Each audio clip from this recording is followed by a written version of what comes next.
Nope, this is not gonna work. This is not professional looking at all. I think I need a new camera. Well, there it is, Sony A7 III.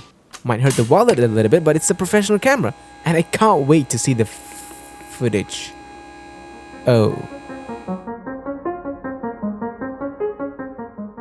Hello, hey guys, and welcome back to another video. So, before running out and buying a new camera, be sure to invest in good lighting.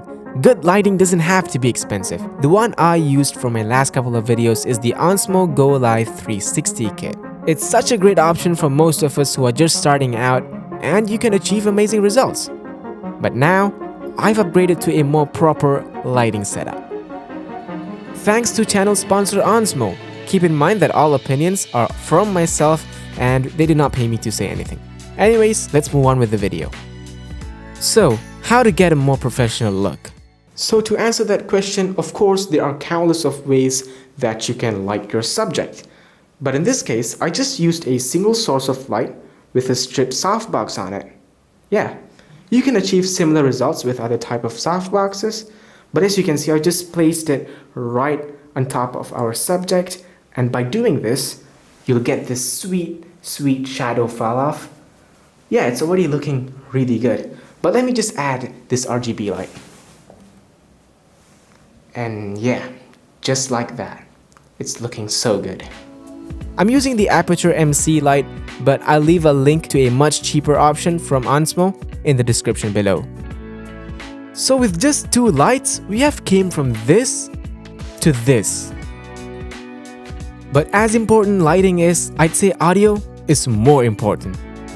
You don't have to get an expensive microphone, but if you can, that would be amazing.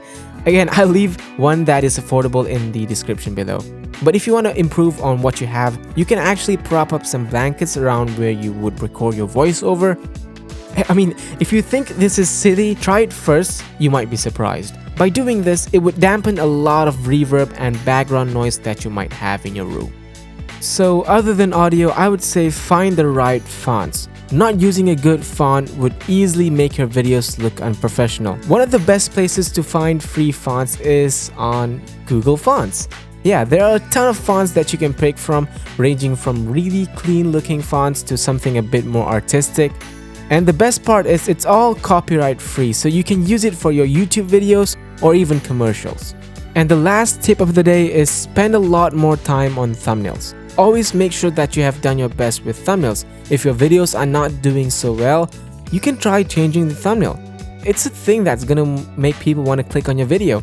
Make sure it's lit properly, you can use colors to make it pop, and make sure that the subject is nice and big so that people could actually see it, because after all, thumbnails are quite small.